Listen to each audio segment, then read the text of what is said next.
Hello guys! Welcome po sa Encourage 888. Ang rating na ito ay para sa entertainment at personal na reflection lamang. So, gamitin lamang po yung mga mensaheng tutugma sa iyong situation. So, tingnan natin kung kanina tong mapipick up nating energy. Be open-minded, hindi halos lahat ay makaka-resonate. Salamat po sa mga nagsusubscribe, sa mga bumabalik. Marami pong salamat. Give me the message. Kanina tong mapipick up nating energy.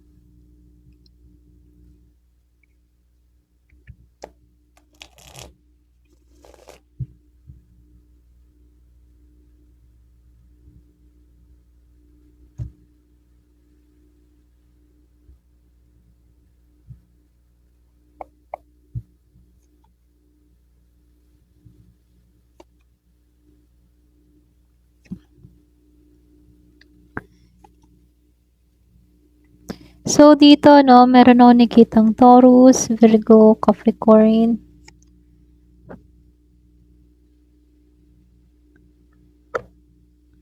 Meron din ako nakitang Gemini, Libra, and Aquarius.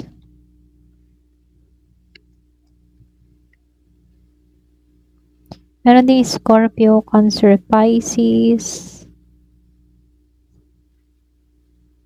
So, meron ding Aries, Sagittarius, Leo. Halos lahat naman nandito. Ayan.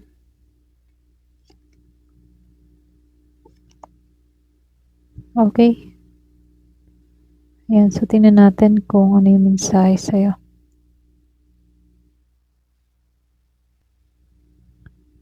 So, dito, no, lumabas itong si Knight of Pentacles at itong si Ace of Wands. Upright dito. Kumbaga dito, no, itong taong ito, nakikitaan ko dito na may stagnation energy dito eh. Yung iba sa inyo, no, pwedeng meron tao sa buhay mo or pwede rin may taong malapit sa'yo, okay? Or pwede rin kaibigan, ex, or malapit sa puso mo before na hindi makausad dito, okay? Gusto ng tao na to na makipag-ayos sa'yo. Kung tutusin dito, may mga bagay sa connection nyo rito na paulit-ulit na pumapasok sa isipan ng taong ito, okay? Pero kung titingnan, mukha itong ano eh, yung bang tipo na, iba sa inyo, no? Para bang matindi yung love sa'yo ng tao nito before or hanggang ngayon. Kumbaga, matindi pa rin yung spark, matindi pa rin yung attraction. Ikaw yung nag-iwan sa kanya ng excitement dito sa taong ito. Iba sa inyo malakas, pwedeng ex or ex-lover, okay? Ex-friend or pwede rin ex, alam mo yun, yung malapit talaga sa puso mo before na nagkaroon kayo ng nagkawalaan, ganon. Meron kasi ditong feeling na mahirap niyang mahanap ulit, okay? Hindi yung mga tipo yung naramdaman niya sa'yo, hindi niya na muling mahahanap sa iba, ganon. Kasi itong taong ito, nakaramdam siya ng excitement sa'yo, sobrang excitement, attraction. Kumbaga, matindi yung spark na naramdaman ng taong ito sa'yo na hindi naman niya naranasan sa iba. Ganon. Para bang ikaw yung pinakahuling nagbigay sa kanya ng ganong pakiramdam. So, dito, King of Pentacles. Pwede yung iba sa inyo, pwedeng Taurus energy to. Meron din ako nakikitang fire sign. Merong Aries, Leo, Sagittarius.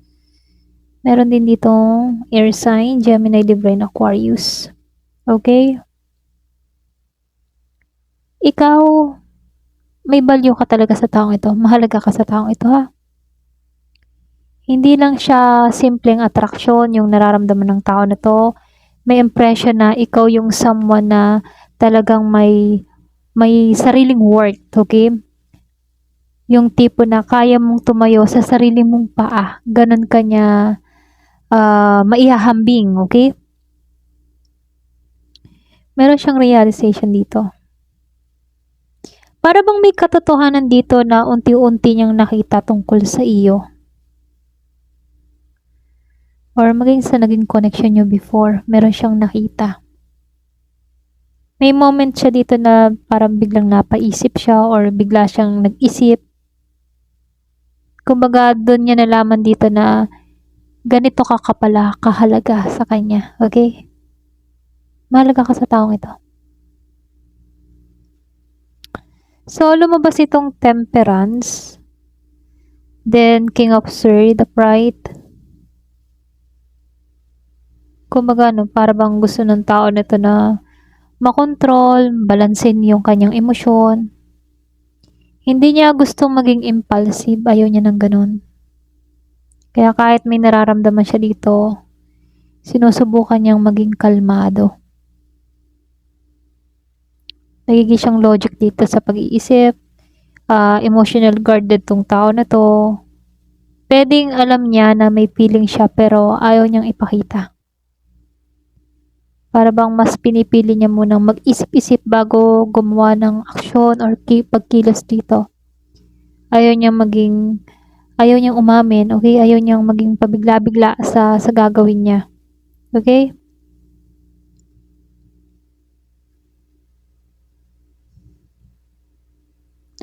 Pero alam mo yun, kahit anong control niya dito sa sarili niya, meron siyang emotional imbalance dito. May feeling na hindi na pa-process ng maayos dito. Talagang ma-pride. Yun yung humahad lang. Tulad kanina sa reading, ganun pa rin yung lumalabas. May ma-pride kang person. Okay? Pero nangungulila siya. So, nawala sa kanya. Okay? Parang nangungulila siya sa'yo. May pakaramdam to na parang iniwan siya sa ere. Ganon. Na, alam mo yon, pakaramdam niya para siyang inabandona. Na hindi niya naramdaman yung yun para sa'yo. Okay? I mean, yung bang tipo na ngayon ramdam niya yung nag-iisa siya, yung wala siyang makasama. Hinahanap-hanap niya yung feeling warm na ipinaramdam sa kanya. Okay? Yung presence mo kasi dati, yun yung yun yung hinahanap-hanap ng taong ito. Okay? Kasi pwedeng meron kang pinaramdam sa taong ito kung gaano siya kaimportante, kung gaano siya kahalaga sa buhay mo. Pwedeng yung iba sa inyo sobrang maalaga ka, caring ka, or sweet ka, ganon. Kumbaga meron kang pinaramdam dito sa taong ito. Okay? Three of Swords. Pero nakapost siya. Hindi siya mabilis kumilos. Para bang stuck. Or tinitingnan niya yung sitwasyon mula sa ibang perspective. Naghihintay muna to ng signal, okay? Bago gumawa ng desisyon. May healing from heartbreak siya dito. Pero kahit may healing, pero hindi naman ibig sabihin nawawala na yung sakit. Para bang mas mukhang sinusubukan na lang niyang lampasan yung mga pain na nararamdaman niya. Para bang tinatanggap na lang niya yung mga nangyayari. Okay? Yung nangyayari sa inyo, tinatanggap na lang niya. Ganon. So, dito feeling siya? Feeling defeat. Ganon. Ganon yung energy niya. Posible din, hindi niya naramdaman yon. Okay? Kumbaga, hindi niya naramdaman dito na nanalo siya sa sitwasyon. Feeling siya, defeat, talunan, ganon. Ganon yung nararamdaman niya dito. Takot siya eh. Hindi siya nagkaroon ng parehong recognition mula sa'yo. Okay? Pero bang takot siya sa rejection? Malakas yung emotional sensitivity ng taong ito. Pero hindi siya stable. Para ba siyang nagiging overwhelmed sa sarili niyang feelings. Maring may tendency dito na mayroong isuppress yung kanyang emotion or pwedeng May tendency na lang na itago na lang yung kanyang nararamdaman. Okay? So, dito, no, nakikita ko tong strength, then, the High Priestess. Malaki kasi yung indikasyon dito ng self-control. Kahit malakas yung feelings niya, pinipigilan niya yung sarili niya. Okay? Kumbaga, yung energy ng tao to hindi basta susugod, hindi ganun. Kasi dito, tahimik to. Malalim mag-isip.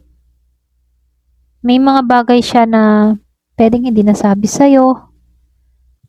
Mayroon tinago. Tinago yung kanyang totoong nararamdaman. Pero itong tao nito, nag-o-observe. May pagka-dominante yung energy nito. Okay? Mas marami yung nasa loob. Alam mo yun? Hindi to vocal sa kanyang nararamdaman. Halimbawa, may sama ng loob. Kim-kim, kim-kim. Ganon. Kinikim-kim niya yung sama ng loob niya. Ganon. Or kung meron naman siyang pagmamahal pa sa'yo, hindi niya pinapakita. Okay? More on sa kanyang loob lang. Okay? Sa loob niya lang. Hindi siya nagsasay ng kanyang nararamdaman. Okay? Ganon. Parang sobrang malihim. Malihim yung energy niya.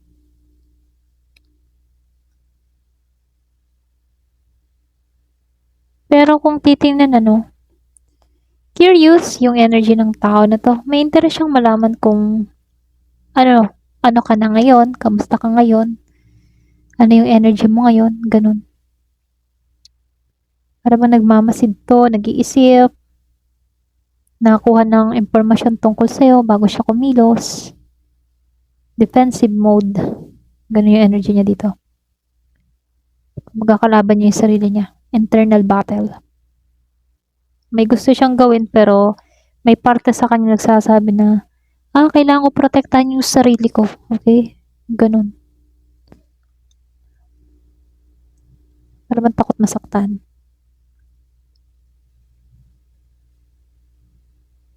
Kung titingnan sa Four of Wands reverse, may instability, okay, sa connection nyo.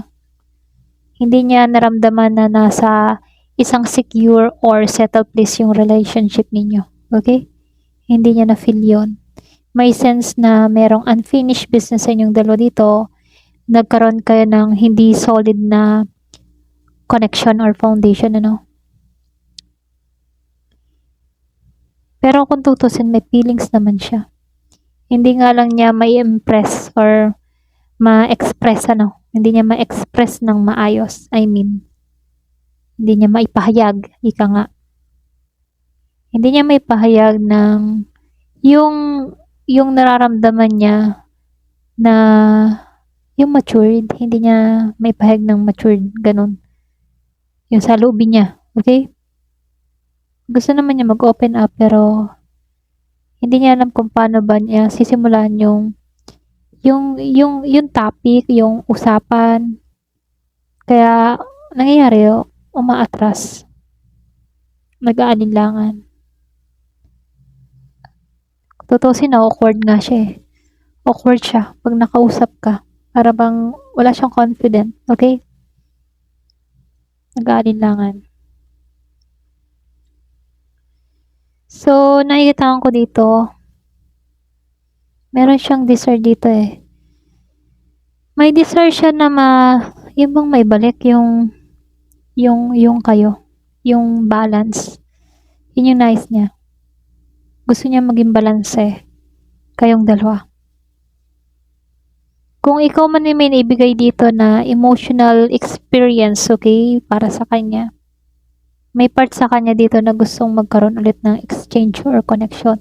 Halimbawa, ikaw yung masyadong nag-effort before. Gusto niyang suklian yun ngayon. Okay? Para bang gusto niyang bumawi. Ganon. Ganon yung energy. Kumbaga, ngayon niya na pagtatanto, ngayon niya na iintindihan na sa isang connection dapat may give and take. So, nakikitaan ko dito, meron pa rin siyang attraction sa'yo. Okay? Doon pumasok din yung realization. Feeling lost tong taong ito ha. Pero nag-iintay pa rin. Nasa healing siya. Then, ayun. Parang pinapanood ka. Okay? Meron ako nakikitang stock energy. Ganyan. Hindi ka niya makalimutan. Yung iba sa inyo, ha? Meron siyang emotional impact. Okay? Para bang may emotional impact dito na naiwan para sa kanya. Yung pinaramdam mo sa kanya. Okay? Yun eh. Kumbaga, pinipigilan niya itong ipakita sa'yo na apektado din siya. Pero ang totoo, apektado talaga. Maraming, alam mo yun, parang mas tahimik siya ngayon na nag-oobserba sa'yo. Andun din yung self-control ng taong ito. Okay? Pero kung titingnan dito, unti-unti naman nakakawala na to sa pain niya. Okay, sa sakit na nararamdaman niya rito. Kumbaga, lumalabas din kasi dito. Nasa ba yung Ace of Wands? Ito. Yan. Okay? Kumbaga dito, nagpapakita to ng ibang mataas yung value mo sa taong ito. Mataas yung attraction niya sa'yo. Ikaw yung klase ng tao na hindi niya makalimutan. Ayan. So, hanggang dito na lamang po. Thank you for watching. Love and peace.